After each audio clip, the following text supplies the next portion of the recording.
Magandang umaga po mga kanex at welcome na naman po sa ating panibagong vlog. At nandito na po tayo ngayon sa barangay Hulong Buhat.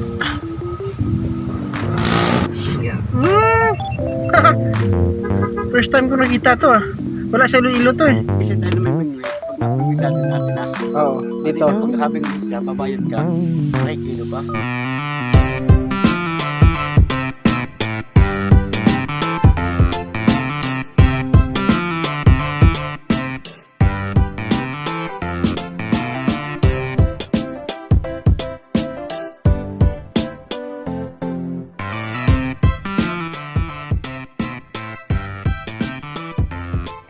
Magandang umaga po mga kanex at welcome na naman po sa ating panibagong vlog. Ngayon po ay nakabihis na nga po kami, no? Good morning mga kanegs! Yun, no? At si Kautol pinagpapahinga lang, no? Ingat kayo sa biyahe. Yun, at siyempre nakabihis na po kami, no? At ngayon po ay araw ng Sabado at uwi po. Sama po muna ako, no? Kay Utol Kapanalig, uwi ng Nabutas, yun, bali po. First time ko pong pumunta ng Manila, iwan ko lang po kung baka maligaw po ko, no? Yun, pero hindi naman po ako alis sa tabi nila. Bali sa buong buhay ko po, no, mga kanex, ito lang po. First time ko po talaga pumunta ng Manila. Totoo. Yun, at ito na nga po yun. Let's go. Sana po ma-enjoy ko po, no? Sana ma-enjoy ko po yung pagpunta ko ng Manila. Ma-enjoy ko po yung mga kainuman ko doon. Yun. At syempre po sila, ano, makita na natin sila Kuya GP uli, no? Saka sila Kuya Boy, no? Yun. At abangan nyo lang po mga kanex kung ano po yung maganap doon. Panoorin nyo lang po sa vlog ni Utol Kapanalig. Alright. At yun na nga po mga kanex. At palis na nga po kami, no? At kumplito na nga po kami. Wala pa ako sa garden. Yan. Let's go. Sakay na tayo.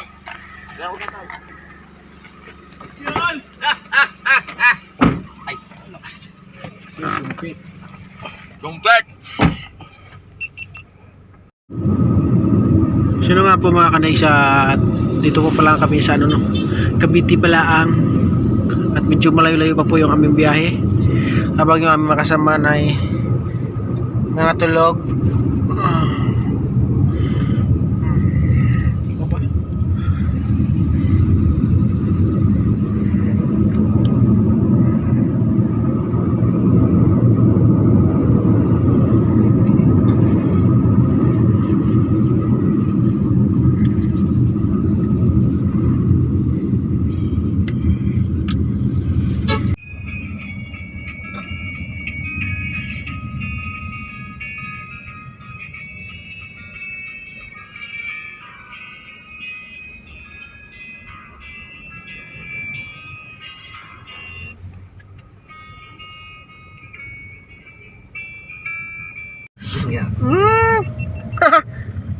First time ko nakita to ah.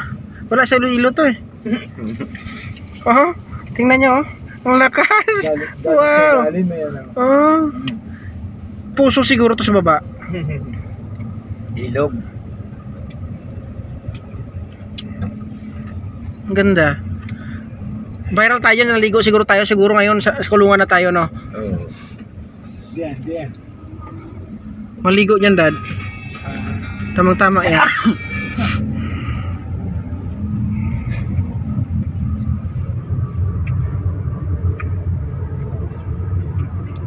Narito ako. So ngayon ay nakapunta na tayo sa Maynila. Nakarating na rin tayo sa wakas. First time in my life. Nagkaedad lang ako ng ganito. Hindi pa ako nakaapak dito. Pero hanggang ngayon hindi pa nakababa eh.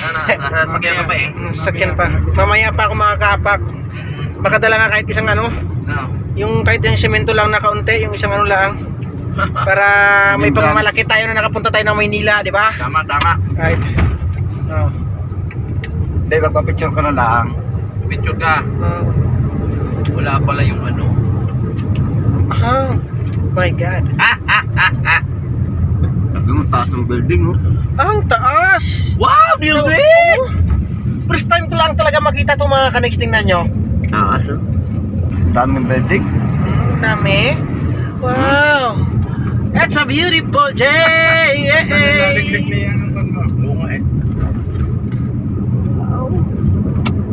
Pag nasa Maynila daw, ang daming baliw. Oo. Oh, di ba kasama na tayong baliw? Oh, di ba? Oo nga, no? Galing mo talaga. Sabi ko na eh. excited na tuloy ako i-edit. Sabi ko noon sa sarili ko, sabi ko makakapunta rin ako Maynila balang araw. Ito na yung time at panahon Yes! na nakapunta na tayo ng Maynila. Iyon. At makakatikim rin tayo ng Red Horse sa Manila. Iba rin yung Red Horse dito eh. Iba lasa. May ibang lasa. Oh, tsaka medyo mahal. Sarap. Mamaya inom tayo. Magandang umaga po mga kanigs, at welcome na naman po no, sa ating vlog no. At ito po karugtong lang ng aking vlog kahapon. At unang araw po natin dito sa Nabutas at unang araw po no sa Galaan. Gagala po kami, pupunta po kami ng ano yung pupunta natin tat? Yung kasama hindi pa po natin kilala. Yan, at abangan nyo lang po mga kanigs kung ano po yung nangyari doon no. Tatay, At syempre po mga kanigs, kasama ko po si Paring Kadidit at syempre po si Daddy Oms. Yan. Ano, okay lang ba walang ligo? hello. Swerte ko talaga, Dad. Nakakaligo bago ano. Tapos ko lang maligo bago gumala. I-fresh na fresh, hindi mainit.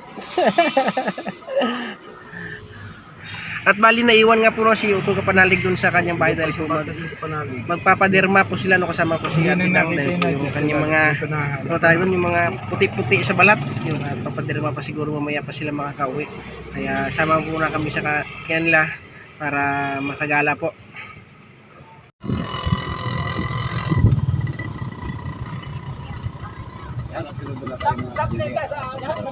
Dati milod kayo? Right, no nga po no, nandito na po tayo sa bayan ng pala po mga kanigs ng Hulong Duhat no. Alright.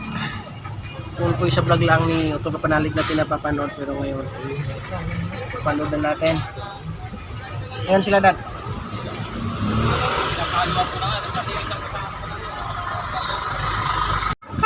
At nandito na po tayo ngayon sa barangay Hulong Duhat.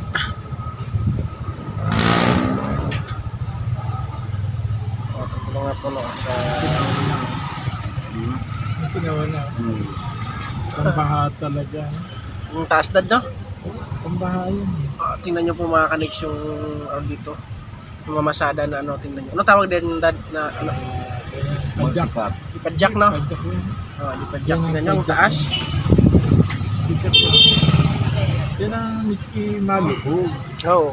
Para talaga sa ano, Dad, baha. Dito talaga, dapat motor lang talaga ang dito. Motor lang talaga ang bagay dito. Alright, yun na nga po mga kaniks, at dito na nga po tayo no, sa ano kung saan yung pinaka pamimingwitan no, yun. Ito po. Open po sila everyday, Monday to Sunday, Saturday to Sunday, close to Wednesday to Thursday, Fridays, 6 AM to 6 PM. Yan. Papasok po kami doon. At mamimingwit na naman po mga kanigs.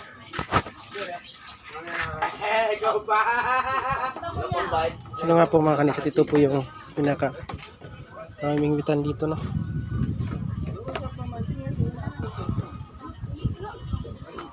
Lawak din no. Ayos na. Sinilang talaga nila. Ang daming tao.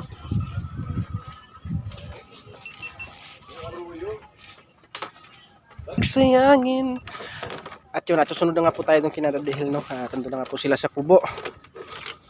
At sana makahuli tayo ng marami para maraming bayarin. Bakit? Pag sa talisay tayo na may mingwit, pag napimingwit natin ha. Oo, dito. Pag nakabingwit ka, babayad ka, pakikilo pa. Ano, pogi ba ka dyan? Hindi, lumala. Lumala? Ba't ganun? O dumayo sa Silwanag. Tama. Ayos na nga. Kaya dami ng huli. Yeah, kiraan po muna. Ang dami na mimingwit dito.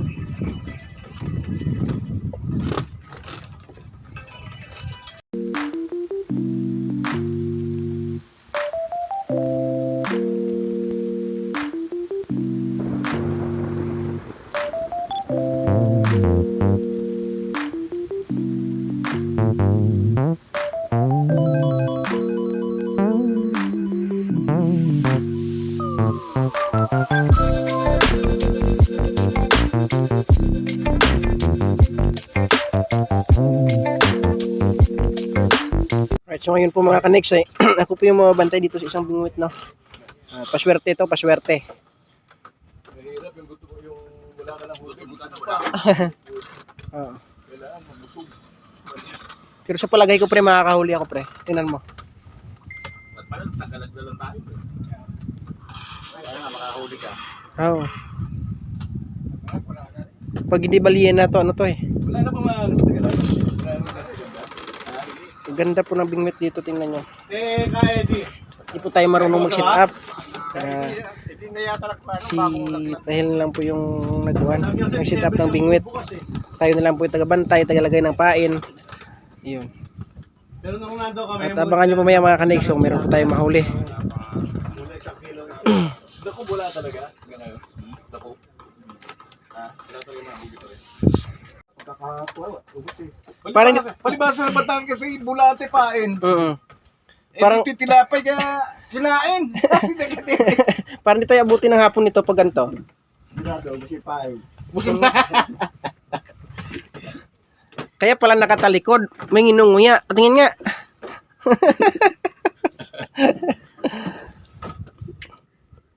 Doon kinakuya ka no, yung pinakapain, page din na pwede rin. Dito sa gilid dito. Dito maraming tilapia eh. Kaya may mga saapit ka sa banda. Oh. So, natihagis na naman ang pangatlong bingwit.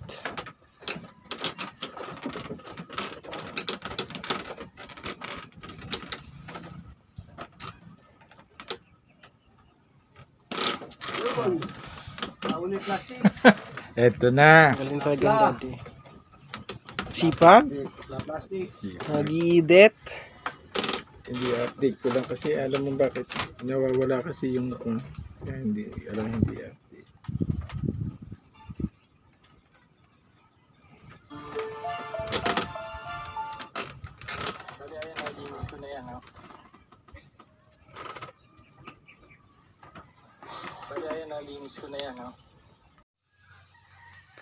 Alright mga kanex, at nakarating na nga po kami ulit dito no, sa Kubo. At mabuti po nakarating po kami ng safe, no. Maraming salamat po sa ating Panginoon dahil po hindi po kami binabayaan. At yun nga po, na-enjoy ko rin po no, yung unang punta ko ng Maynila dahil po syempre naglaki lang po ko ng ganto, no. At nagkaedad ako ng ganto. First time ko pumunta ng Maynila. At siyempre nakita ko rin po no, yung bahay nila Utol Kapanalig doon. At siyempre na ano ko din, kumbaga na-meet ko din yung papa nila, no, yung asawa ni mama nung una.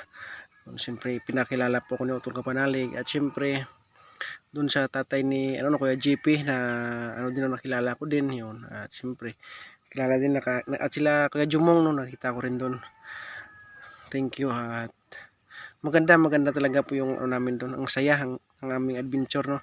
Lalo nung namingwit kami. Ang problema, hindi lang po ako naka-vlog ng maayos doon dahil po nagloko po yung aking cellphone. Hindi ko nagcha-charge.